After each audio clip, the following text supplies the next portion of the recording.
नमस्कार साथियों, Delhi subordinate staff selection commission के टीजीटी पेपर के लिए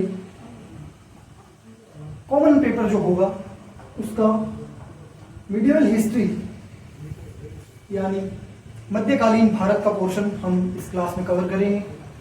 तकरीबन 10 से 12 क्लासेस हम लेंगे और इसके साथ बड़ी ही सेलेक्टिव टॉपिक्स जो एग्जाम के हिसाब से इंपॉर्टेंट है उनको ब्रीफ में कवर करते हुए चलेंगे, क्योंकि एग्जाम में आपके टोटल क्वेश्चन आने हैं 20 जनरल अवेयरनेस के, जिसमें से पॉलिटी, इकोनॉमी, हिस्ट्री जिसके अंदर तीनों पोर्शन, एंशिएंट हिस्ट्री जिसे हम प्राचीन भारत कहते हैं, इसके अलावा मध्यकालीन इतिहास जिसे मैं कवर कर रहा हूं अभी, और तीसरा आपका आधुनिक भारत का इतिहास। ये तीनों टॉपिक्स रहेंगे। इसके अलावा भूगोल भी आपका एक विषय इसमें जनरल अवेयरनेस के अंदर कवर होगा और करंट अफेयर्स भी होंगे। ओवरऑल 20 क्वेश्चन और हिस्ट्री के लगभग 5 और मध्यकालीन भारत के 2 से 3 क्वेश्चन मैक्स टू मैक्स। तो एग्जाम में पॉइंट्स का जो ये वर्गीकरण है, मार्क्स का वर्गीकरण है, इसको देखते हुए मध्यकालीन भारत को 10-12 से ज्यादा क्लास इस एग्जाम के लिए देना थोड़ा मुनासिब नहीं होगा। तो हम लोग ब्रीफ में करेंगे, जितना मैक्सिमम कवर कर सकते हैं टॉपिक्स, इंपॉर्टेंट चीजें कवर करेंगे, प्रीवियस ईयर क्वेश्चंस भी डिस्कस करेंगे, तो उसके साथ साथ धीरे धीरे आगे बढ़ेंगे। एग्जाम के आपके जो वीडियोस आपके अपलोड किए जाएंगे इस लेक्चर के, इसके नीचे डिस्क्रिप्शन बॉक्स में आपको पीडीएफ के लिंक्स मिल जाएंगे, नोट्स आपको मैं इधर से प्रोवाइड कराऊंगा। ठीक है, चलिए शुरू करते हैं।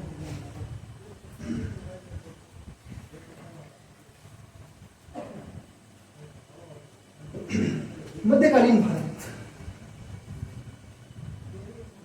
इसका शुरुआत हम कह सकते हैं कि भारत के अंदर दिल्ली सल्तनत से प्रभावी रूप से शुरुआत वहां से होती है। दिल्ली सल्तनत, मुगल सल्तनत, जो आपके सिलेबस के टॉपिक्स हैं उसके हिसाब से। बीच में सूफी आएंगे और भक्ति मूवमेंट भी पढ़ेंगे, और इसके अलावा हम लोग थोड़ा बहुत मराठों के बारे में जिक्र करेंगे। लेकिन इन सारी चीजों के पीछे हिस्ट्री आपके लिए एक ऑर्डर के अंदर जब तक नहीं होगी तब तक उसको पढ़ने का कोई भी सेंस नहीं है। तो इसको कनेक्ट कैसे किया जाए एंशिएंट हिस्ट्री से? एंशिएंट हिस्ट्री हमारी खत्म होती है लगभग 600 ईस्वी के आसपास हम लोग बोलते हैं, और तब दुनिया के इतिहास में, दुनिया में जब जो चीजें उस समय हो रही थी, एक मेजर चीज हुई जो थी इस्लाम का उदय। तो आज का हमारा टॉपिक भी यही होगा। इस्लामिक आक्रमणकारी भारत आए, उनके बाद को क्या क्रम था, कौन से आक्रमणकारी आए, क्या उनका भारत के इतिहास में योगदान है, और उसके बाद हम कवर करेंगे आगे इसके बाद गुलाम वंश की स्थापना कैसे हुई। तो इस्लाम भारत में एक मेजर रिलीजन के रूप में हम जानते हैं। हिंदू धर्म के बाद सबसे ज्यादा पॉपुलेशन अगर जिस धर्म की है तो इस्लाम है। और इस्लाम, आज हम लोग इस्लाम के अंदर, जैसे हिंदू धर्म के अंदर कुछ हमारी कमियां हैं, इस्लाम के अंदर अपना कट्टरवाद से जूझ रहा है, थोड़ा बैकवर्डनेस से भी जूझ रहा है इस्लाम भी और धर्मों की तरह। लेकिन इस्लाम जब आया था तब ये बात नहीं थी। इस्लाम आया था 610 ईस्वी के अंदर, मक्का जो कि एक तीर्थ स्थल बोला जाता है, हमारे इस्लाम से संबंधित एक मेजर तीर्थ स्थल मक्का, जो वर्तमान में सऊदी अरब में पड़ता है। इसमें यहाँ पर इस्लाम की शुरुआत हुई थी। इस्लाम को एक धर्म के रूप में स्थापित किया गया था। किसने किया था? वो थे पैगंबर मोहम्मद साहब। इन्होंने इस्लाम को सेटअप किया। आने की जरूरत क्या पड़ी इस्लाम को? दुनिया, मैं आपको जैसे कि अभी पहले बोला कि हर धर्म के अंदर अपनी कुछ बुराइयां हैं, कुछ कमियां हैं जो समय के साथ साथ समाज के अंदर आती है। उस समय पे 2 प्रिवेलेंट धर्म थे दुनिया में। भारत की साइड बात करें तो हिंदू धर्म था, वेस्ट के अंदर क्रिश्चियनिटी थी। और हिंदू धर्म उतना ज्यादा ठीक है प्रिवेलेंट नहीं था, लेकिन हम अपने स्फीयर की बात करें, क्योंकि हम भारत का इतिहास पढ़ रहे हैं तो इसके बारे में बात करना बनता है। दुनिया में क्रिश्चियनिटी एक मेजर रिलीजन के रूप में वेस्ट में था। क्रिश्चियनिटी की प्रॉब्लम्स थी, हिंदू धर्म की भी अपनी प्रॉब्लम्स थी। जानते हैं हम, हमारा वर्ण विभेदों के आधार पर जातियों में भेदभाव और व्यक्ति से व्यक्ति के बीच का जो भेदभाव था वो बढ़ रहा था। क्रिश्चियनिटी में भी सेम चीज थी। क्रिश्चियनिटी के अंदर यही चीजें आगे जाके रेसिज्म का रूप ले लेती है। और इसके अलावा ज्यादा डिटेल में कभी और जब सिलेबस का पार्ट होगी तब बात कर सकते हैं हम प्लेटो के बारे में। उन्होंने थियरी ऑफ सोल्स दी थी, जिसके अंदर उन्होंने भी उनका अपनी तरह का एक वर्गीकरण था जाते हैं। उस हिसाब से समाज बेसिकली बात करें तो बटा हुआ था। इस्लाम आया, इस्लाम सबसे पहले इक्वालिटी की बात करने के लिए आया 610 ईस्वी में। जी हाँ, जो चीज़ हमें अभी लगता है कि इस्लाम के अंदर अपनी कुछ कमियां हैं, हमें पर्दा प्रथा देखने को मिलती है जो काफ़ी अच्छे से मतलब टैकल नहीं कर पा रहे हम आज भी। पर्दा प्रथा इस्लाम में हिंदू धर्म के कंपैरिजन में थोड़ी ज़्यादा दिखती है, और इसी तरह के थोड़े से और कट्टरवाद भी है। पर ये सारी समस्याएं अब आई है, लेकिन उस समय की जब मैं इस्लाम का उद्भव हुआ था तब बात करें तो कुछ चीज़ें थी, जैसे एक तो इकरा, एक जजिया। ये दोनों शब्द आप गूगल करेंगे, अगली क्लास में हम इनके बारे में डिस्कस करेंगे, लेकिन ये कुछ नए स्टेप्स थे जो इस्लाम लेके आया। और इस्लाम आया तो इस्लाम दुनिया के अंदर फैला। कोई भी धर्म एक जगह पे कांस्टेंट नहीं रहेगा, वो उसको अपने आप को फैलाने के लिए आज भी हम देखते हैं कि कोई भी हमारे जो ये बाबा या कोई भी किसी भी धर्म के धर्म संबंधित प्रचारक होते हैं, वो उस धर्म को उतना जितना संभव हो उतना फैलाने की कोशिश करते हैं। इस्लाम थोड़ा सा इस मामले में इनोवेटिव रहा। उसने एक पॉलिसी अपनाई जिसमें तलवार के जोर पे इन्होंने बड़े ही एग्रेसिवली फैले, और उसी का रिजल्ट था कि अगले लगभग 1000 सालों के अंदर इस्लाम ना सिर्फ जहाँ पर ओरिजिनेट हुआ था सऊदी अरब, उससे निकल कर 3 ब्रांचेस बेसिकली शुरू में निकली थी, सऊदी अरब, तुर्की और तीसरा जो था ईरान। यहाँ से फिर ये पूरी दुनिया में फैले। एक तरफ से वो वेस्ट में गए, जो यूरोप वाला पोर्शन था वो कवर किया, और दूसरी तरफ एशिया की तरफ गए। हमारे लिए इंटरेस्ट का टॉपिक है एशिया की तरफ जो इस्लामिक आक्रमणकारी आए, इस्लाम को लेकर इधर आए, उनके बारे में हमारी बात करने वाले हैं। मैंने बताया 610 ईस्वी में इस्लाम का उद्भव हो चुका था दुनिया में। लगभग 711 ईस्वी के आसपास भारत की तरफ जो पहला आक्रमणकारी, इस्लामिक आक्रमणकारी बोला जाता है, वो था मोहम्मद बिन कासिम। वो आए। कौन थे? मैंने बताया आपको अभी कि इस्लाम के थोड़े जब आया इस्लाम मक्का में, सऊदी अरब में, और यहाँ से इसके 3 गढ़ बने थे। एक था सऊदी अरब, दूसरा था तुर्की, और तीसरे थे ईरान में। सऊदी अरब की तरफ से ये पहली ब्रांच भारत में जब आई तो ये एक अरेबियन था, मोहम्मद बिन कासिम। अटैक किया इन्होंने सिंध प्रांत, तब भारत का ही भाग हुआ करता था, मैं आज़ादी से पहले की भारत की बात कर रहा हूँ, और वहाँ पर एक इनका सक्सेसफुल अटैक हुआ था। उस अटैक के बाद अगले लगभग 300 सालों तक कोई और अटैक नहीं हुआ। वजह ये थी कि हमारे खुद के जो राजपूत राजा इधर हमारी भारत की बॉर्डर्स को डिफेंड कर रहे थे, उनके, माफ कीजिएगा, थोड़े मैप की क्वालिटी में थोड़े से ऊपर नीचे हो सकती है, लेकिन मुद्दे की बात करते हैं। तो इधर इस्लाम, मैंने बताया जो चीज 3 गढ़ थे। सऊदी अरेबिया से जो सबसे पहली ब्रांच आई, भारत के सिंध प्रांत में सेटअप हुई, लेकिन थोड़े टाइम के लिए रही। उसके बाद मोहम्मद बिन कासिम भी आकर भाग गया, और अगली बार जो आक्रमणकारी आया उसके नाम आपने सुने होंगे, उनका नाम था महमूद गजनवी। वो कहाँ से आए थे? गजनी प्रदेश। गजनी प्रदेश से आए, इसलिए ये ट्राइब का नाम जो है गजनवी बोला जाता है, और जो आक्रमणकारी था उनका नाम था महमूद गजनवी। महमूद गजनवी भारत पे आक्रमण करता है लगभग 1000 ईस्वी के आसपास। इतिहासकारों में इस सन के ऊपर थोड़ा सा संशय है, और ओवरऑल एक रफ आइडिया हमने लिया 1000 ईस्वी का। बाकी इसमें थोड़ा सा 10-20 साल, हम जब इतना एंशिएंट और मिडिवल हिस्ट्री की बात कर रहे हैं तो कुछ एक टॉपिक्स पे ये जो एज जो हम लोग यूज करते हैं उसको थोड़ा सा अप्रोक्सीमेट लेंगे, और उसमें थोड़े से जो फैक्ट्स हैं उसको इग्नोर करिए एक बात के लिए। जो इंपॉर्टेंट, जहाँ पे डेट्स आपको याद रखने के लिए इंपॉर्टेंट होगी वो मैं बताऊंगा आपको। महमूद गजनवी आए, गजनी प्रदेश से आए थे, इसलिए गजनवी। और ये पहला तुर्की थे, पहली बात पहला तुर्की आक्रमणकारी जो था वो महमूद गजनवी। इससे पहले हमारे पास हमने देख लिया मोहम्मद बिन कासिम आया था, लेकिन वो अरेबियन थे।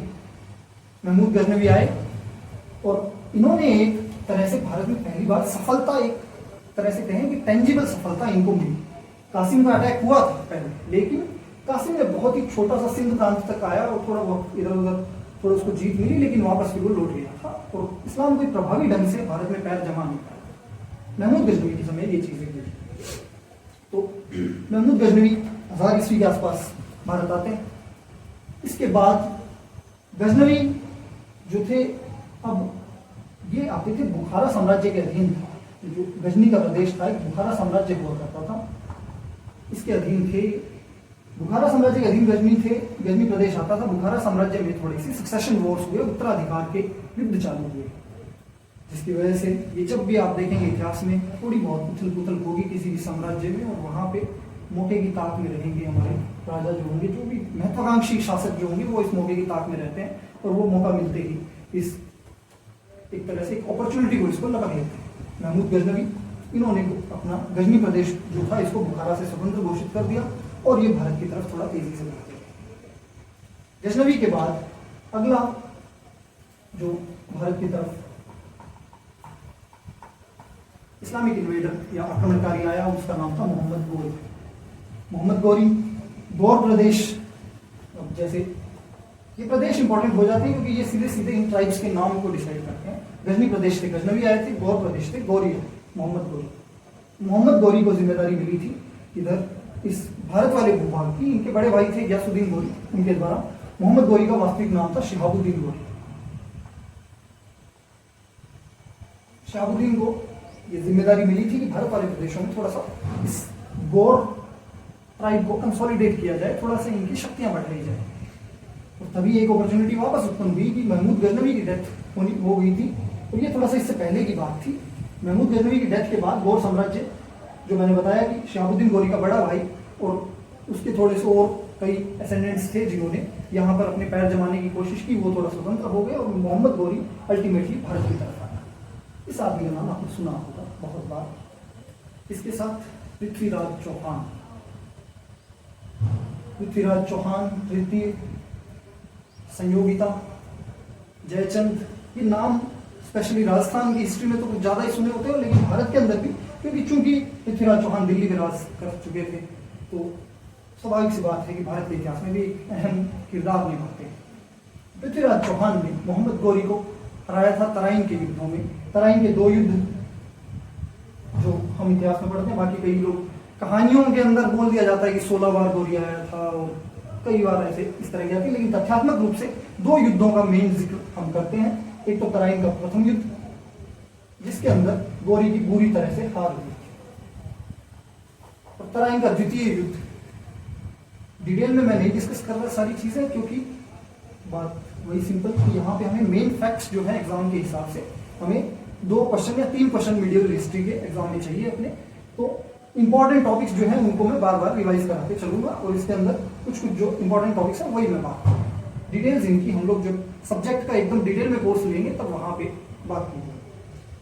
तराइन का द्वितीय युद्ध, इस युद्ध में गोरी जीता, और यह जीत मिली थी छली के साथ।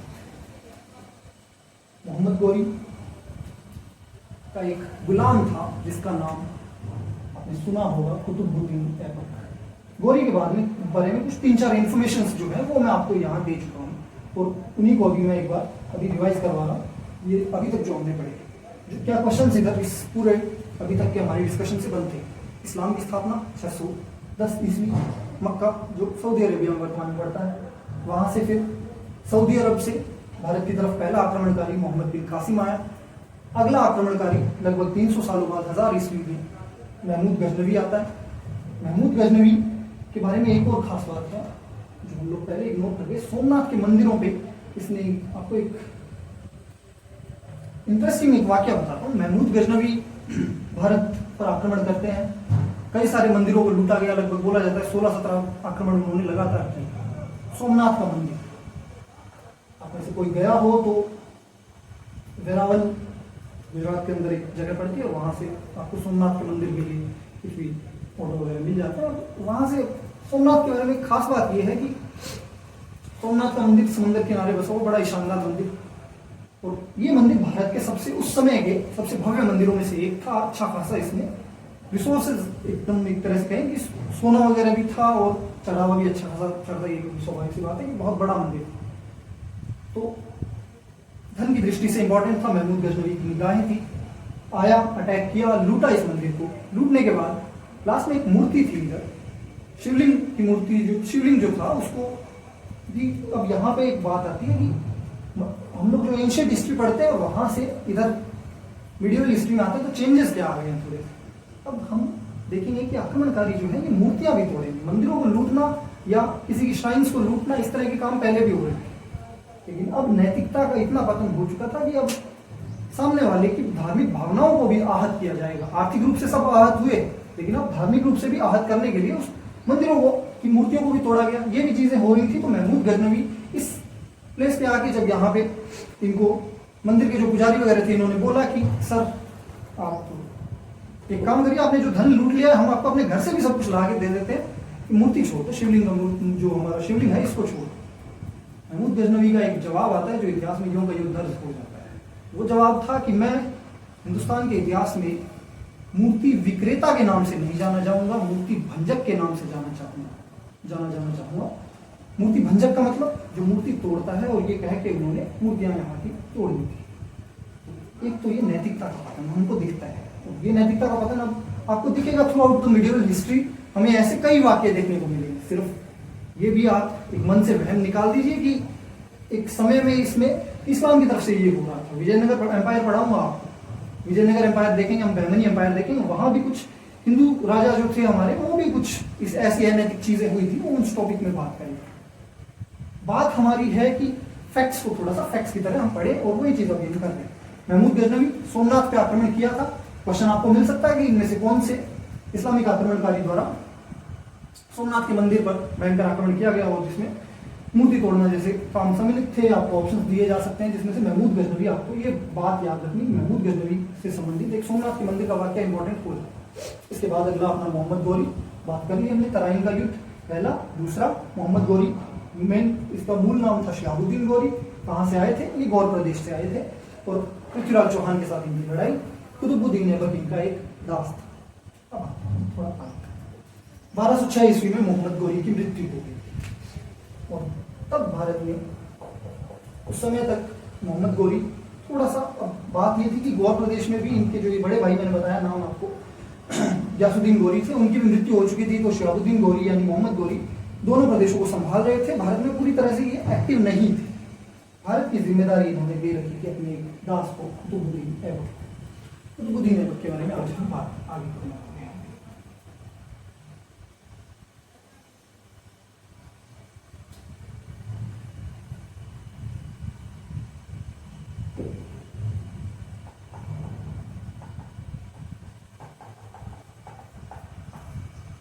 कुतुबुद्दीन ऐबक कौन था? कुतुबुद्दीन ऐबक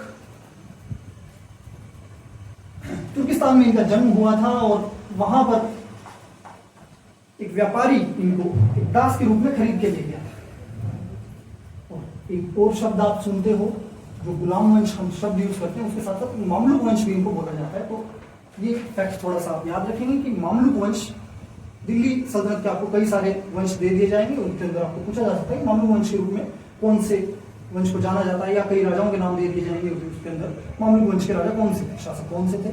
मामलुक वंश बेसिकली यही थे। कुतुबुद्दीन ऐबक का जो ये वंश था, इसको मामलुक वंश बोला जाता है। क्यों बोला जाता है? क्योंकि मामलुक का मतलब होता है कि स्वतंत्र माता पिता की संतान, दास संतान। इस वर्ड पे गौर करिएगा, दास, स्लेव, गुलाम। और कुतुबुद्दीन ऐबक जो कि बचपन में इनका, मैंने बताया आपको कि तुर्किस्तान में जन्म हुआ, उसके बाद से ये निकल पड़े और इनको माता पिता थे नहीं साथ में, और एक व्यापारी को बेच दिए गए, उसके दास बन गए और वहां से ये मोहम्मद गौरी के हाथ में पहुंच गए।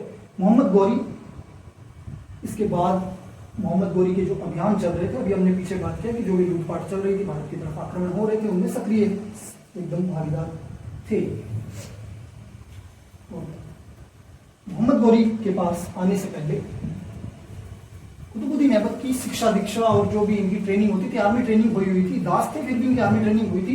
कैसे हुई थी कि जिस व्यापारी ने इनको खरीदा था एक दास के रूप में, उसने अपने पुत्रों के साथ इन्हें भी ट्रेन किया था। और चूंकि एक नॉर्मल सी बात है, हम कहीं भी आपको देखने को मिलेगा कि स्किल्ड एक लेबर जो होता है उसकी वैल्यू आपके अनस्किल्ड लेबर से ज्यादा होती है। कुतुबुद्दीन ऐबक उस समय पे एक स्किल्ड लेबर था मोहम्मद गौरी के। तो इसकी ये स्किल्स को देखते हुए मोहम्मद गौरी ने अपने अभियानों के दौरान कुतुबुद्दीन ऐबक को अश्वशाला अध्यक्ष बनाया और अपनी सेना का अश्वशाला अध्यक्ष इसे बनाया। इस पद का क्या नाम था? वो था आमिर ए आखुर। ये नाम आपको याद रखने पड़ेंगे, ये फैक्ट्स मैं आपको सेलेक्टिव फैक्ट्स बता रहा हूँ स्टोरी के पीछे के। तो आमिर ए आखुर, इस शब्द का उपयोग हम करेंगे कुतुबुद्दीन ऐबक के बारे में। आमिर ए आखुर बोला जाता है, अश्वशाला अध्यक्ष के रूप में इनको एक पद मिला। इसके बाद पंजाब और दिल्ली की जिम्मेदारी, इंपॉर्टेंट जिम्मेदारी थी, इसका सूबेदार बना दिया गया पंजाब और दिल्ली एरिया। जब मोहम्मद गौरी ये एरिया जीत चुका था, पंजाब और दिल्ली की जिम्मेदारी इनको दी गई थी। मैंने आपको बताया जस्ट अभी थोड़ी देर पहले कि मोहम्मद गौरी व्यस्त था। कहाँ पे? क्योंकि गौर प्रदेश में मोहम्मद गौरी के बड़े भाई गयासुद्दीन गौरी की डेथ हो चुकी थी और उसे अब दिल्ली और गौर दोनों प्रदेशों को संभालना। इस वजह से दिल्ली के अंदर इसने अपने सबसे जो एक इनके काबिल, सबसे एक योग्य गुलाम थे, सबसे भरोसेमंद, उनका नाम था कुतुबुद्दीन ऐबक। उन्हें दिल्ली की जिम्मेदारी दे रखी थी। 1206 ईस्वी में एक इंपॉर्टेंट इवेंट हुआ। क्या था? वो था गौरी की डेथ। हम पहले बात कर चुके हैं। मोहम्मद गौरी की मृत्यु होती है और अब कुतुबुद्दीन ऐबक भारत के सुल्तान, दिल्ली सल्तनत के, भारत का बोलना यहाँ पे गलत होगा क्योंकि ये सिर्फ दिल्ली सल्तनत बहुत छोटा सा एरिया था इस समय भारत के कंपैरिजन में, और बहुत थे पिक्चर में लोग, वो बाद में धीरे धीरे हमें पता चलेंगे। दिल्ली सल्तनत के सुल्तान बनते हैं, लेकिन दिल्ली सल्तनत के सुल्तान बनने के बावजूद कोई उपाधि नहीं लेते हैं। सुल्तान की उपाधि नहीं लेता है कुतुबुद्दीन ऐबक। क्यों नहीं लेता है? बात करते हैं अभी। खुतबा पढ़वाया जाता था, कुतुबुद्दीन ऐबक ने मना कर दिया कि कोई खुतबा नहीं पढ़वाया जाना। खुतबा क्या होता है कि फ्राइडे सरमन्स बोलते हैं, जिसको कि फ्राइडे की जो नमाज होती है उसमें मस्जिद के ऊपर हमारे आजकल लाउड स्पीकर्स होते हैं, उसके साथ कुछ चीज़ें अनाउंस की जाती है बहुत सी बार। तो यहाँ पे जो मस्जिद से अनाउंसमेंट्स होती थी उसको शुक्रवार के नमाज के साथ जो अनाउंसमेंट होती थी उसको खुतबा कहते थे। और ज़्यादातर ये कोई भी शासक अपने नाम के खुतबे पढ़वाया करते थे। जब जैसे ही वो एक नया सेटअप करेंगे या अपने गद्दी पे पहला कोई शासक बैठेगा वो अपने नाम पर खुतबा पढ़वाता था। कुतुबुद्दीन ऐबक ने नहीं किया। सिक्के भी नहीं डलवाए,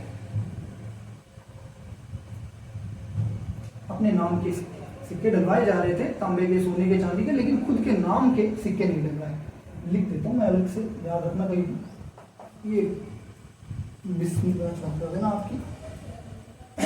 सिक्के नहीं डलवाए, सोने चांदी और तांबे के सिक्के निकलवाए जा रहे थे, लेकिन यहाँ पे खुद के नाम के सिक्के कुतुबुद्दीन ऐबक द्वारा नहीं चलवाए गए। वजह क्या थी कि इतना लो लाइट में रहने कुतुबुद्दीन ऐबक नहीं चाहता था, अटेंशन नहीं चाहता था कि जो और बाकी के अब था। तो कुतुबुद्दीन ऐबक एक गुलाम, मोहम्मद गौरी का गुलाम है, तो एक गुलाम को इतनी पावर, वो दिल्ली सल्तनत का सिपह सालार बन के बैठा है वो आदमी, तो इतनी पावर और लोगों को पचेगी नहीं। पावर सर्कल्स में हमेशा ऐसी चीजें होगी कि कई लोग, पीछे हमारे भारत के प्रधानमंत्री रहे हैं मनमोहन सिंह, कांग्रेस के प्रधानमंत्री रहे हैं, लेकिन एक उनके ऊपर एक आरोप लगाती थी विपक्षी पार्टियां कि ये थोड़ा सा रिमोट कंट्रोल प्राइम मिनिस्टर है। कैसे लगाती थी हमें भी पता है, आरोप लगता था। ये तो पॉलिटिकल आरोप है, लेकिन एक बात यह है कि असली पावर कहीं और रिसाइड करती थी। कुछ चीजें हुई भी थी जिससे वो देखने को मिला। सेम इधर एक थोड़ा सा लोगों पे ये कि मेन एकदम शासक के फेस के रूप में, एक पावर के फेस के रूप में कुतुबुद्दीन ऐबक आना नहीं चाहता था, क्योंकि अगर आप पावर के फेस के रूप में आओगे तो आपकी दुश्मनी उतने ज्यादा बढ़ जाएंगे। यही कारण था कि कुतुबुद्दीन ऐबक ने ये सारी उपाधियां या सिक्के नहीं डलवाए, लाइमलाइट से थोड़ा दूर रहता। हुआ क्या? कुतुबुद्दीन ऐबक अपना काम करते रहे और भारत के अंदर इन्होंने दिल्ली सल्तनत की प्रॉपर स्थापना की। एक नाम यूज किया जाता है लाख बख्श। लाख बख्श की उपाधि दी जाती है कुतुबुद्दीन ऐबक को। मतलब क्या था कि दानवीरता के कारण बहुत दान करते थे, सोने के, चांदी के सिक्के दान किया करते थे, उस वजह से इनको लाख बख्श की उपाधि मिली थी। और कुतुबुद्दीन ऐबक के बारे में एक और कई बार चीजें ये होती है कि हसन निजामी नाम का एक कोर्ट पोएट थे, वो इनके दरबार में बैठा करते थे। तो दरबार में बैठा हुआ कोई आपका, आजकल के दौर में हम बोलते हैं कि पत्रकार हुए, लुटियंस दिल्ली में एक वर्ड यूज करते हैं कई पत्रकारों के लिए। तो उस तरह की चीजें होती है कि जो पावर के लिए गलत चीज पावर के सामने नहीं बोल सकते। हसन निजामी भी इधर बैठते थे, तो उन्होंने ये ऐसी उपाधियां इनको दी थी। ऐसी ऐसी बातें बोली जाती थी कि कुतुबुद्दीन ऐबक के राज में तो भेड़ और भेड़िए एक तालाब से पानी पीते, इस तरह की बातें भी बोली जाती थी। उन्होंने कुछ किताबें लिखी, उनके अंदर ऐसे ऐसे वाक्य यूज किए गए। लेकिन पिक्चर थोड़ी सी अलग थी। एक नाम मैं लूंगा, वो नाम मिलते ही आपको ये चीज पिक्चर अलग क्यों थी, जो लोग जानते होंगे वो समझ पाएंगे। बख्तियार खिलजी कौन था? ये था सेनापति कुतुबुद्दीन ऐबक। बख्तियार खिलजी ने जो आतंक मचाया था, प्रोसिक्यूशंस किए थे, धार्मिक रूपांतरण किए थे, धर्म के नाम पे अत्याचार किए थे, और बंगाल बिहार वाले एरिया में तो और भी ज़्यादा नुकसान की। हम लोग बोलते हैं कि नालंदा की जो लाइब्रेरीज थी उसको वो काफ़ी दिनों तक ऐसे धूम धूम करके जलती रही थी।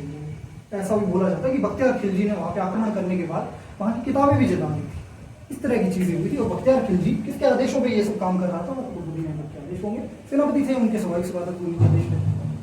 तो इतिहास के अंदर कैरेक्टर अपने को कोई भी एकदम ऐसा नहीं हो ब्लैक एंड व्हाइट कैरेक्टर मिलेंगे, ग्रे कैरेक्टर्स होंगे। इनके बारे में आप अच्छी चीज़ें भी मिल जाएगी इतिहास में, खराब चीज़ें भी मिल जाएगी। तो ऐसी कुछ चीज़ें बख्तियार खिलजी, ज़्यादा डिटेल बात नहीं कर रहा, हम लिमिटेड रहेंगे। बख्तियार खिलजी सेनापति थे कुतुबुद्दीन ऐबक के। अब थोड़ा आगे बढ़ते हैं। कुतुबुद्दीन ऐबक के बारे में और क्या इन्फॉर्मेशन हमारे लिए एग्जाम के हिसाब से इंपॉर्टेंट है? कुछ आर्किटेक्चरल एडवांसमेंट्स यानी स्थापत्य कला के अंदर कुतुबुद्दीन ऐबक के काल में कुछ एडवांसमेंट्स हुए, कुछ प्रगति हुई, जिसके लिए 3 मेन उदाहरण हमें देखने को मिलते हैं। पहला, कुतुब मीनार। एग्जाम में क्वेश्चन आपको मिल सकता है कि कुतुब मीनार निम्न में से, ऑप्शंस देंगे, निम्न में से किस व्यक्ति के नाम पर आधारित है? कुतुब मीनार के पीछे इंस्पिरेशन क्या थी, किसके नाम पे बनी है? ऑप्शन, पहला ऑप्शन सबसे पहले यही देते हैं, कुतुबुद्दीन ऐबक। हमारे जैसे लोग ज्यादातर मान देते हैं, पहले देखते हैं कुतुबुद्दीन ऐबक। लेकिन नाम में कुतुब है, मतलब ये नहीं है कि कुतुबुद्दीन ऐबक ने खुद के लिए ही बना दी। जैसे हमारे प्रधानमंत्री जी बनाते हैं आजकल, नरेंद्र मोदी स्टेडियम उद्घाटन करके आते हैं। कुतुब मीनार कुतुबुद्दीन ऐबक ने उस तरह से नहीं बनाई थी, इन्होंने अपने गुरु के लिए बनाई थी। गुरु कौन था?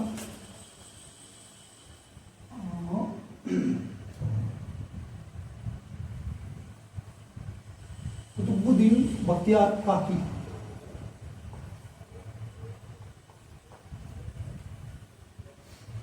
इनके गुरु थे, सूफी गुरु थे, उनके नाम पे ये एक मीनार बनाई गई थी। इसको पूरा कराया गया था इल्तुतमिश द्वारा। अगले जो रूलर आएंगे गुलाम वंश के, बात करेंगे हम आगे। लेकिन कुतुब मीनार की स्थापना, शुरुआत की थी, बनाई किसने थी? कुतुबुद्दीन ऐबक ने। किसकी याद में? वो काकी की याद में, उनके गुरु थे उनके याद में। एक और इंपॉर्टेंट चीज उन्होंने बनाई, वो थी 2.5 दिन का जोगड़ा। कहां पर स्थित है ये? अजमेर। एक मस्जिद थी जिसका नाम था कुव्वत उल इस्लाम मस्जिद। कुव्वत उल इस्लाम मस्जिद दिल्ली में स्थित है। ये 3 इनके मेन कॉन्ट्रीब्यूशंस थे हमारे आर्किटेक्चर की तरफ, स्थापत्य कला की तरफ। तो कुतुबुद्दीन ऐबक, इस तरह से इन सारे योगदान के बाद हम देखते हैं कि उनकी मृत्यु भी बड़ी एक फनी तरीके से हुई। एक तरह से फनी अब बोल सकते हैं, हाँ ठीक है, कोई इंसान तो मरता है, उस समय नहीं बोलना चाहिए वही फनी है, अब बोल सकते हैं। कैसे थी? चौगान खेलते हुए। चौगान उस समय का पोलो की तरह का एक गेम होता था, चौगान खेलते हुए इनकी डेथ हो गई। तो ये कुतुबुद्दीन ऐबक का अपना चैप्टर, मेन इसके जो पॉइंट्स थे वो हम खत्म कर चुके हैं। वापस रिकैप कर रहा हूँ। कुतुबुद्दीन ऐबक मोहम्मद गोरी की डेथ के बाद दिल्ली सल्तनत में आके बैठा। प्रारंभ में उसका बचपन बीता था कहाँ पे?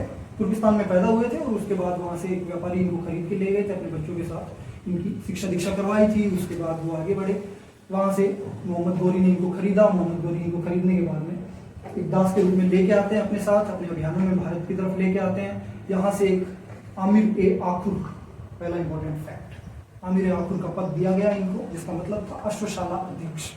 तो अश्वशाला अध्यक्ष बने, उसके बाद दिल्ली और पंजाब की जिम्मेदारी भी दी गई। फिर मोहम्मद गोरी की डेथ होती है, और वहाँ से इनकी थोड़ी किस्मत पलट जाती है। किस्मत पलट गई मतलब कि अब दिल्ली सल्तनत के सिपह सालार बन गए, पद नहीं लिया, सुल्तान की उपाधि नहीं ली, सिक्के भी नहीं कटवाए, खुतबा भी नहीं पढ़वाया, लेकिन पावर ले ली। और उसके बाद थोड़ा एक इनका सेनापति था, नाम दिया हमने बख्तियार खिलजी। बंगाल की तरफ और बिहार की तरफ पूरा आतंक मचाया उसने। अगला उसके बाद हम देखते हैं कि इन्होंने 3 इंपॉर्टेंट कॉन्ट्रीब्यूशन इनके हम लोगों ने देखे। कुतुब मीनार है, अपने गुरु के नाम पे इन्होंने बनवाया था। 2.5 दिन का झोपड़ा एक बनाया गया था अजमेर में, और कुव्वत उल इस्लाम मस्जिद ये दिल्ली में बनी। कुतुब मीनार वाला जो ये कुतुबुद्दीन काकी वाला जो फैक्ट है, ये क्वेश्चन आपको आ चुका है प्रीवियस ईयर एग्जाम, सीएपीएफ का एग्जाम होता है, यूपीएससी कंडक्ट करती है, उसके अंदर ये क्वेश्चन आया था डायरेक्टली। सिंस हम लोग दिल्ली स्टाफ सिलेक्शन बोर्ड के लिए, सबऑर्डिनेट स्टाफ सिलेक्शन बोर्ड के लिए तैयारी कर रहे हैं, तो ये इंपॉर्टेंट हो जाता है कि दिल्ली से रिलेटेड जो भी स्टेट के एग्जाम्स होंगे, या यूपीएससी भी मेनली दिल्ली बेस्ड ही है, तो सेंटर की थोड़ी सी न्यूज ज़्यादा रहेगी और वहाँ से आपको ऐसे एग्जाम्स के फैक्ट्स आपको उठाने पड़ेंगे, क्योंकि वो एग्जाम की दृष्टि से बड़े इंपॉर्टेंट हो जाते हैं। और इसीलिए ये बख्तियार काकी वाला, कुतुबुद्दीन बख्तियार काकी वाला फैक्ट इंपॉर्टेंट हो जाता है। ये अपना कुतुबुद्दीन ऐबक का टॉपिक था। लेक्चर आपको कैसा लगा, ये चीज़ आप कमेंट्स में बताएं हमें, शेयर करें इसे, ज़्यादा से ज़्यादा लाइक करें अगर आपको पसंद आया, डिसलाइक करें अगर नहीं पसंद आया तो हमें बताएं हमारी कमी क्या है, उसके हिसाब से हम अपने आप को इम्प्रूव करेंगे और अगली बार अगली क्लास में हम मिलते हैं।